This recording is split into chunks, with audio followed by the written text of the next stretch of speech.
I'm here with Remo Carbone of MEQ, fascinating company. Tell us about MEQ. Yep. So we started about 8 years ago, and our core product was the MEQ Pro, which is the first hot carcass measure that's available in the world. We did that for sheep and for beef, and since gone on to build a couple of other products. So we now have a grading camera, which is for in the chillers, and we have a live solution for the feed yards to start getting data from when you induct the yards into the animals. So they're the three hardware software solutions we built as a business. We now operate in 3 countries, so we're in Australia, New Zealand, and now new into the US. And we've also built a data product that helps bring all that data together and bring it to life.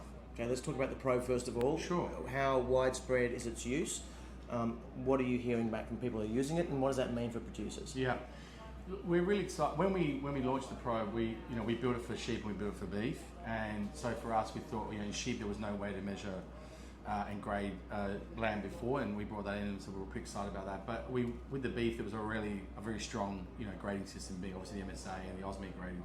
So fitting into that, we weren't sure how that was going to go, but it's actually been really well received. And it's not like as more and more dedicated supply chains look to execute overseas, and they've got a consumer and a customer base that's want to pay for a point of difference, not just being Australian beef, then being able to capture information early and act on that, which is what the Probe does, has unlocked opportunity for a bunch of beef supply chains in Australia. So we're pretty happy about that. And that data, is that coming back to producers? What are they getting out of that? Yeah, it's a bit of a mixed case. Some supply chains are really tightly engaged with their producer set and sharing all that information to allow them to act on it. Others, are sort of utilising that and maybe not as delivering all the data back, but there's more and more, I think, engagement we're seeing around that to give producers more ammunition to then act on, to then drive really better outcomes for the owner of that beef and the processor. Yep. And how about the other 2 products? Tell us a bit more about those. Yeah, so the camera is really our newest product, and we're really excited about that. We've just inked a couple of big deals here in Australia, so we're about to deploy that in a pretty meaningful way, which is great in the coming months.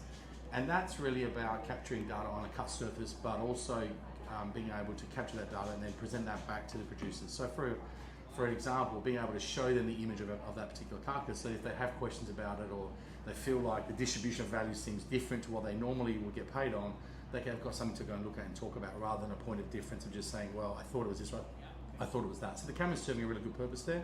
The live solution is sort of working back earlier, and that's about capturing data on the feed yard, and we're seeing really great results, and it's starting to see both up and down the supply chain being able to share that data earlier and earlier, which drives genetics, which drives faster feedback on potential sustainability opportunities, but also doing more with what you have. So you might have X number of animals in a mob, but being able to understand which of those should be fed a bit longer, which of those can be processed a bit earlier, that hasn't been available before.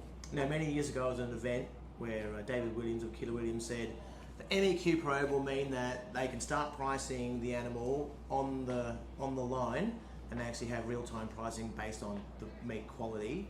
Mm-hmm. It was a big statement at the time when I heard it, but does it get to that point yet? So we're seeing that in the lamb space, that people were really acting on it. In fact, it was interesting that the Coles CEO last week in the Australian was talking about their journey on home brands, and the use case that she called out was Coles Finest Lamb, and that's them acting on MEQ data.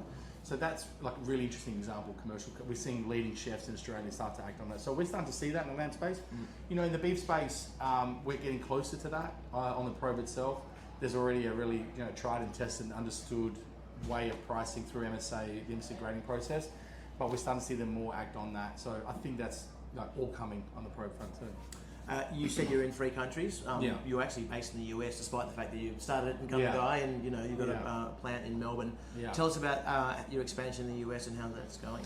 Yeah, we've just started to deploy products there, so we now have customers for all 3 products and our data solution in the US, which is just a great milestone and validation that there's opportunity for us in a bigger market like that. It's a more fractured market, so that you kind of need more resourcing to deliver against that. You've got these top tier, very large packers, then you've got sort of a whole thing that sort of works their way through. On the feed yards, it's quite disconnected. Again, you've got small and really large. But look, we're starting to find a real home. As we resource the US better, I think we'll drive greater adoption. Yeah, great. Last bit, you're in the ag tech universe. It was a year, there's lots of money coming in a few years back. Bit of what they would call the valley of death in terms of the financing as interest rates go up. How are you seeing the ag tech universe at the moment?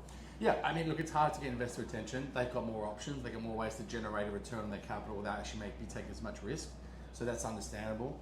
I think there's still, especially in Australia, we still have too much of a nascent investor community focus on ag. Most people that are investing and take risk, like investing in early stage companies, made their money not in ag but somewhere else. And so they're not accustomed to seeing what that looks like. So we've got more work to be done. That said, we're seeing some really good examples in companies really taking that step. A bunch of Aussie ag tech companies starting to win US markets in a meaningful way. I think that just shows there's an opportunity.